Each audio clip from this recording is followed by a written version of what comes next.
Pour mettre en valeur le plateau de fruits en désaturant le reste de l'image, je vais utiliser un masque de fusion associé à une copie désaturée de l'image originale.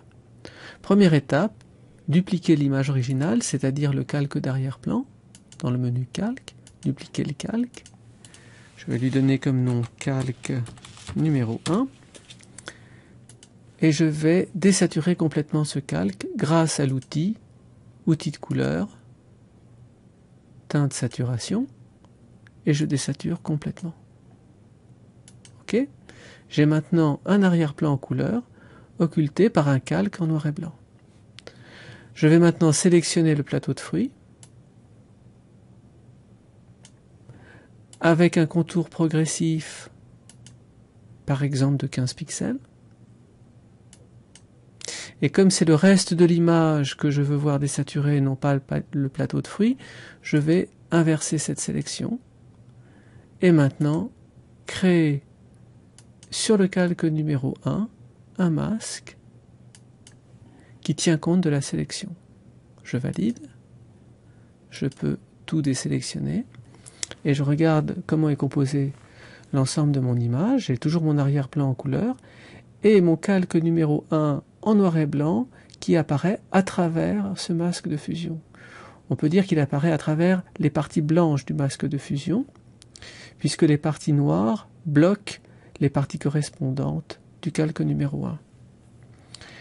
Ce qui est intéressant, c'est que je peux éditer ce masque à la plume. Si je mettais du blanc, je ferais passer plus de l'image en noir et blanc. Et si je veux bloquer certaines parties de l'image en noir et blanc, je vais éditer mon masque, avec un pinceau noir. Typiquement, par exemple, si je veux cette pomme en couleur, je veux donc bloquer la pomme en noir et blanc du calque numéro 1 pour laisser passer celle en couleur de l'arrière-plan. Donc je vais dessiner ma pomme avec un pinceau noir sur le masque.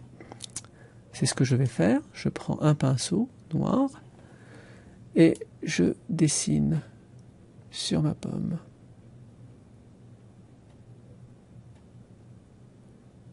Voilà.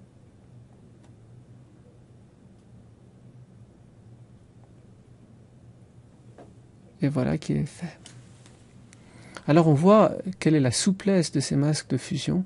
C'est vraiment très très utile. Autre avantage d'utiliser ces calques, là j'ai mon image qui est vraiment en noir et blanc, avec ce que je voulais en couleur, mais j'aimerais que le noir et blanc ne soit pas complet. J'aimerais avoir des couleurs simplement désaturées. À ce moment-là, je vais prendre l'opacité du calque numéro 1 en noir et blanc, que je vais réduire par exemple à 60%, et à ce moment-là, sur les parties qui apparaîtront à travers le masque de fusion blanc, eh bien, elles seront appliquées à 60%, et donc l'arrière-plan en couleur apparaîtra à 40%, ce qui me donnera cet effet de désaturation. Et c'est exactement ce que je voulais, c'est-à-dire le plateau de fruits saturé à 100%, qui est l'image d'arrière-plan, et le reste de l'image saturé seulement partiellement.